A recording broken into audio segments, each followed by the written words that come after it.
उस घर में पूरा परिवार बहुत ज़्यादा परेशान था। हर किसी की नज़रें बस दरवाजे की तरफ टिकी थी। आधी रात का वक्त दरवाज़ा खुला। माँ की आंखों में नींद नहीं, सिर्फ सवाल थे। पिता बार बार बाहर की ओर देख रहे थे, जैसे कुछ बुरा होने वाला है। भाई बहन चुपचाप कमरे के कोने में बैठे और फिर उस दरवाजे पर दस्तक हुई। वो आई थी, लेकिन जो आई वो सिर्फ शरीर था। रूह तो जैसे 7 दिन पहले ही मार दी गई थी। दरवाज़ा खुलते ही माँ ने उसे गले लगाया। बेटी की सांसें तेज थी, चेहरा डर से सफ़ेद पड़ चुका था। माँ ने कांपती हुई आवाज़ में पूछा, क्या हुआ बेटा, तुम ठीक तो हो ना? लेकिन उस लड़की ने कुछ नहीं कहा। वो बस माँ की गोद में गिर पड़ी और सिर्फ एक बात बोली, मुझे बचा लो मम्मी, मैं टूट चुकी हूँ, मैं बर्बाद हो गई। दरअसल उस लड़की के साथ 23 लड़कों ने 7 दिनों तक गैंगरेप किया। क्यों? चौंक गए ना? लेकिन ये 100% सच है।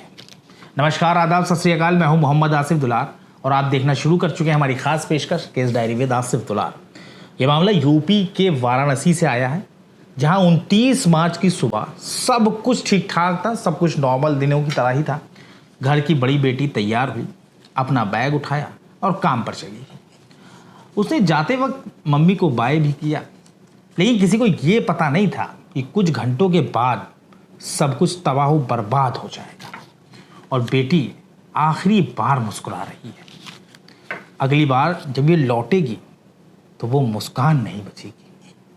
हर भरोसा, हर उम्मीद टुकड़े टुकड़े हो चुका होगा। दरअसल वो लड़की एक स्पा सेंटर में काम करती थी। बात 29 मार्च की है। वो लड़की काम खत्म करके घर लौट रही थी, तभी अचानक एक जाना पहचाना चेहरा मिला, राज विश्वकर्मा। दरअसल राज विश्वकर्मा उस लड़की के साथ स्कूल में पढ़ता था और अक्सर दोनों की मुलाकात भी होती थी। राज ने उस लड़की से कहा कि चलो घूमने चलते हैं, तुम्हें थोड़ा चेंज मिल जाएगा और अच्छा भी लगेगा।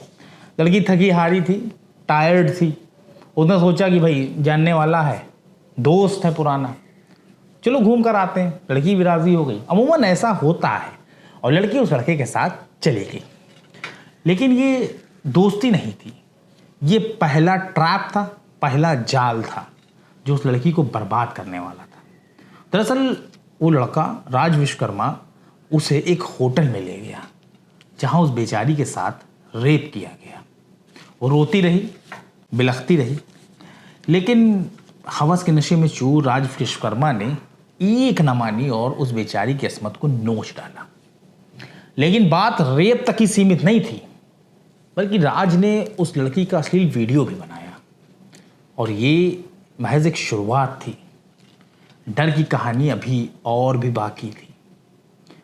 29 मार्च के रोज़ लड़की का होटल में रेप किया गया और 30 मार्च को जब लड़की होटल से निकलने ही वाली थी कि तभी वो हुआ जिसके बारे में तो कोई ख्वाब में भी नहीं सोच सकता। जी हाँ, लड़की के मुताबिक राज विश्वकर्मा का दोस्त समीर और आयुष सिंह होटल के उस कमरे में पहुंच गए। राज ने बेचारी लड़की को उसका ही अश्लील वीडियो दिखाकर ब्लैकमेल किया और अपने दोस्त समीर और आयुष से उसका गैंगरेप करवा दिया। इतना ही नहीं, उन हैवानों ने खुली धमकी भी दी कि अगर तुमने मुंह खोला तो तुम्हारा अश्लील वीडियो वायरल कर दिया जाएगा। और फिर एक के बाद एक उस लड़की के साथ गैंगरेप किया गया। उसकी चीखों को दीवारें निगल गई और गुनहगार हंसते रहे।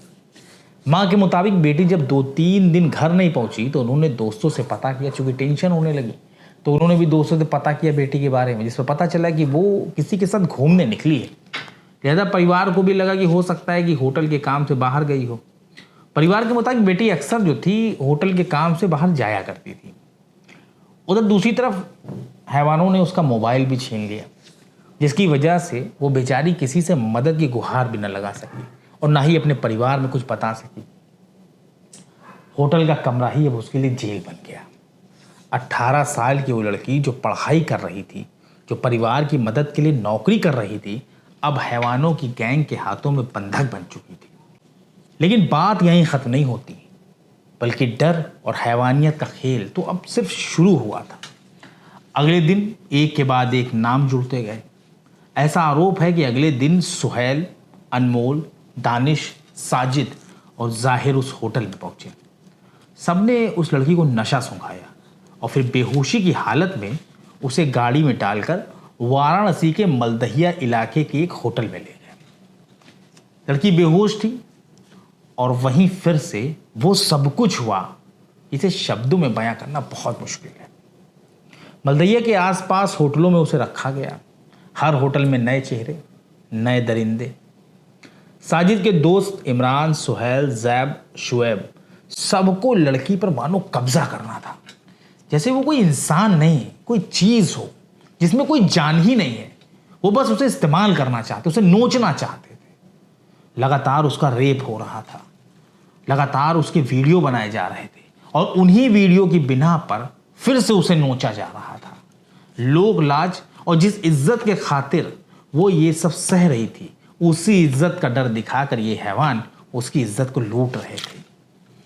उसके शरीर से कहीं ज्यादा उसकी आत्मा को कुचला जा रहा था।